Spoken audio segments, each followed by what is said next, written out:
ಪ್ರಸಾದ್ ದಿನ RSS ಮೇಲೆ ಹೇಳ್ತಾರೆ ಅಂತ.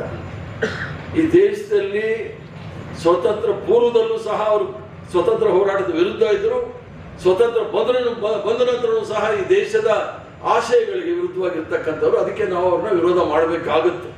ಯಾಕಂದ್ರೆ ನಾವ್ಯಾರು ಪರ್ಮನೆಂಟ್ ಅಲ್ಲ, ನಾಳೆ ಬಿಟ್ಟು ಹೋಗ್ಬೇಕು, ಮುಂದಿನ ಪೀಳಿಗೆಗೆ ಒಳ್ಳೆ ಭಾರತ ದೇಶವನ್ನು ಕೊಟ್ಟು ಹೋಗ್ಬೇಕೆ ವಿನಃ ಇಲ್ಲಿ ಹಿಂಸೆ ಸುಳ್ಳು ಇದಕ್ಕೆ ಅಂತ ಭಾರತ ದೇಶವನ್ನು ಕೊಟ್ಟು ಹೋಗ್ಬೇಡಿ. ಅದಕ್ಕೋಸ್ಕರ ವಿಚಾರ ಸಂಕೀಕರಣ ಮಾಡುವಾಗ ಮೊಟ್ಟ ಮೊದಲನೇ ಆದ್ಯತೆ ನೀವು ಭಾರತ ದೇಶದ ಕಾಂಗ್ರೆಸ್ ಪಕ್ಷದ ಇತಿಹಾಸ, ಸ್ವತಂತ್ರ ಹೋರಾಟದ ಇತಿಹಾಸ ಇದನ್ನ ನಾವು ಹೇಳ್ಕೊಟ್ಟಾಗ ಸ್ವಲ್ಪ ಜನಕ್ಕೆ ಅರಿವಾಗುತ್ತೆ ನಾವೇನ್ ಮಾಡ್ತಾ ಇದೀವಿ ಅಂತ ಹೇಳಿ. ಅದರ ಜೊತೆಗೆ ಎಷ್ಟು ಜನ ಪ್ರಾಣಾರ್ಪಣೆ ಮಾಡಿದ್ದಾರೆ ಅನ್ನೋದು ನಾಯಕರದಲ್ಲೂ ನೀವು ನೋಡ್ಬೇಕಾಗುತ್ತೆ. ಅಷ್ಟೊಂದು ಸುಲಭವಾಗಿರ್ಲಿಲ್ಲ. ಬಡತನ ಕಿತ್ತು ಬರ್ತಾ ಇತ್ತು.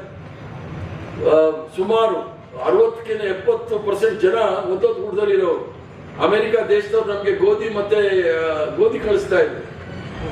ಆಮೇಲೆ ಡೆನ್ಮಾರ್ಕ್ ಇಂದ ನಮ್ಗೆ ಹಾಲಿನ ಪುಡಿ ಬರ್ತಾ ಇತ್ತು, ಮಕ್ಕಳಿಗೆ ಪೌಷ್ಟಿಕಾಂಶ ಸಿಕ್ಕಲಿ ಅಂತ ಹೇಳಿ. ಆದ್ರೆ ಇವತ್ತು ಕಾಂಗ್ರೆಸ್ ಪಕ್ಷದ ನೆಹರೂರವರು ಮತ್ತು ಇಂದಿರಾ ಗಾಂಧಿ ಅವರ ದೂರದೃಷ್ಟಿಯಿಂದ ಮಾಡಿರ್ತಕ್ಕಂಥದ್ದು ಇವತ್ತು ನಾವು ಹಸಿರು ಕ್ರಾಂತಿ ಮಾಡಿದೀವಿ. ಇಂದಿರಾ ಗಾಂಧಿ ಅವರ ನೇತೃತ್ವದಲ್ಲಿ, MS ಸ್ವಾಮಿನಾಥನ್ ಅವರ ನೇತೃತ್ವದಲ್ಲಿ ಹಸಿರು ಕ್ರಾಂತಿ ಮಾಡಿ ಇಡೀ ಪ್ರಪಂಚದಲ್ಲೇ ಅತ್ಯಂತ ಹೆಚ್ಚಿನ ಅಕ್ಕಿ ಬೆಳೆಯೋಕೆ ಯಾರಾದ್ರೂ ದೇಶ ಇದ್ರೆ ಅದು ಭಾರತ ದೇಶ ಅನ್ನೋ ಕೀರ್ತಿ ನಮ್ಮಲ್ಲಿದೆ. ಯಾವ ಇಲ್ಲಿ ಹನುಮಂತನವ್ರು ಗೊತ್ತಿರ್ಬೇಕು, ರಾಮ್ ಮಾಧವ್ ಅಂತ ಹೇಳಿ RSS ಇಂದ BJPಯ ಉಸ್ತುವಾರಿ ವಹಿಸಿದ್ರು. ಹೆಂಗೆ ನಮ್ಮ ಸುರ್ಜೇವಾಲಾ ಅವರು ಇದ್ದಾರೆ ಆ ತರ BJPಯ ರಾಷ್ಟ್ರೀಯ ಮಟ್ಟದಲ್ಲಿ BJP ಉಸ್ತುವಾರಿ ವಹಿಸಿದ್ರು. ಈಗ BL ಸಂತೋಷ್ ಇದ್ದಾರೆ ಆ ಜಾಗದಲ್ಲಿ.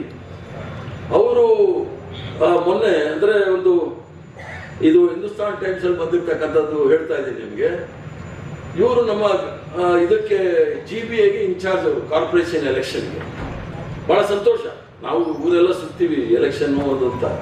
ಅವರು ಬಂದ್ರೆ ಬಹಳ ಸಂತೋಷ.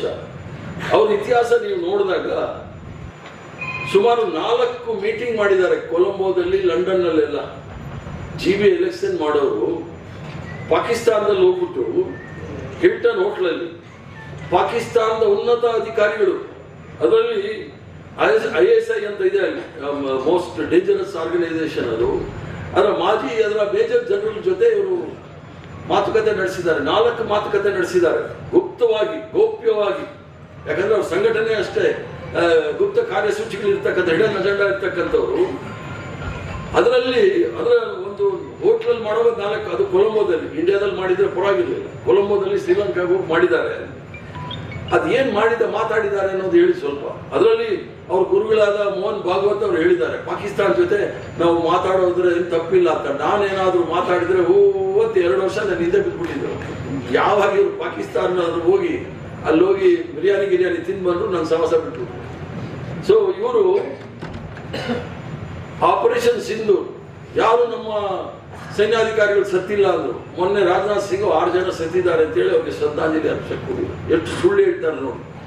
ದೇಶಕ್ಕೆ ಪ್ರಾಣಾರ್ಪಣೆ ಮಾಡಿರ್ತಕ್ಕಂಥವ್ರ ಹೆಸರು ಕೂಡ ಇವ್ರು ಹೇಳಕ್ ಆಗೋದಿಲ್ಲ. ಅವ್ರು ಇನ್ನೂ 2 ತಿಂಗಳಾಗಿದೆ ಆಪರೇಷನ್ ಸಿಂಧೂರ್ ಆಗಿ. ಲಂಡನ್ ನಲ್ಲಿ ಹೋಗಿ ಮೀಟಿಂಗ್ ಮಾಡಿದ್ದಾರೆ 4 ಜನ. ಇವರು ನಮ್ಮ ರಾಮ್ ಮಾಧವ್ ಸಹ ಹೋಗಿ ಅವರು ಏನ್ ಮಾತಾಡಿದ್ದಾರೆ. ಯಾಕಂದ್ರೆ ಇಲ್ಲಿ ನಾವೇನಾದ್ರೂ ಪಾಕಿಸ್ತಾನ ಅಂದ್ರೆ ಹೇಳ್ತಾರೆ. ನಾವು ಬಹಳ ಸ್ಪಷ್ಟವಾಗಿ ಹೇಳಿದ್ವಿ ಡಾಕ್ಟರ್ ಮನಮೋಹನ್ ಸಿಂಗ್ ಅವರು ಇದ್ದಾಗ, ಸೋನಿಯಾ ಗಾಂಧಿ ಅವರು ಇದ್ದಾಗ, ನೀವು ಎಲ್ಲಿ ತನಕ ಉಗ್ರವಾದದಲ್ಲಿ ನಂಬಿಕೆ ಇಟ್ಕೊಂಡಿರ್ತೀರ ಅಲ್ಲಿ ತನಕ ನಿಮ್ ಜೊತೆ ಮಾತುಕತೆ ಇಲ್ಲ ಅಂತ ಹೇಳಿ.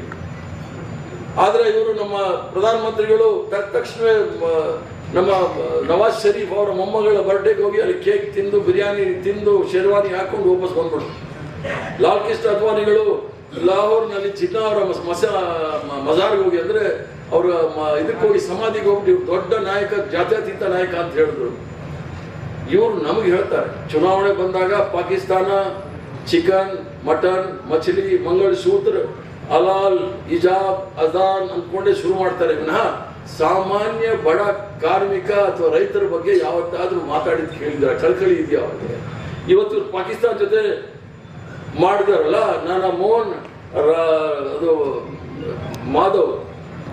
ರಾಮ್ ಮಾಧವ್ ಅವರು ಬೆಂಗಳೂರು ಬರುವಾಗ ಇದಕ್ಕೆ ಉತ್ತರ ಕೊಡಬೇಕು ಅಂತ ನಾನು ಕೇಳ್ತೀನಿ ಈ ಸಭೆ ಮೂಲಕ. ಒಂದು, ಈ ರಹಸ್ಯ ಮೀಟಿಂಗ್ ಮಾಡಕ್ಕೆ ನಿಮ್ಗೆ ಯಾರು ಅಧಿಕಾರ ಕೊಟ್ಟಿದ್ದಾರೆ? ಅದು ಎಕ್ಸ್ಟರ್ನಲ್ ವಿದೇಶಾಂಗ ಸಚಿವಾಲಯ ಇದೆ, ಅವ್ರು ಮಾಡ್ಬೇಕಾಗಿರೋದು. ಇವರು ವಿದೇಶಾಂಗ ಮಂತ್ರಿ ಅಲ್ಲ, ಒಂದು MLA ಅಲ್ಲ, MP ಅಲ್ಲ. ಕೇವಲ RSS ಪ್ರಚಾರಕರು ಇವ್ರಿಗೆ ಯಾರು ಅವಕಾಶ ಕೊಟ್ಟಿದ್ದೋ ಪರ್ಮಿಷನ್ ಕೊಟ್ಟಿದ್ದು ಅಂತ ಹೇಳಿ, ಅದು ಕೂಡ ಅದು ಯಾವ ಅಧಿಕಾರ ಇಟ್ಕೊಂಡು ವಿದೇಶಾಂಗ ನೀತಿಯ ಬಗ್ಗೆ RSS ತೀರ್ಮಾನ ಮಾಡ್ತಾ ಇದ್ದಾರೆ ಅನ್ನೋದು ಸ್ಪಷ್ಟವಾಗಿ ಹೇಳಬೇಕಾಗುತ್ತೆ. ಅದರ ಜೊತೆಗೆ ಇವೆಲ್ಲವನ್ನು ಸಹ ಜನಗಳ ಮಧ್ಯೆ ಹೇಳಬೇಕಾಗಿತ್ತು.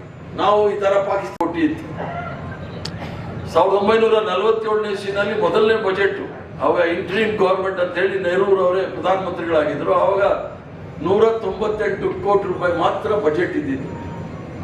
ಸಾಕ್ಷರತೆ ಅನ್ನೋದು 11% ಇತ್ತು.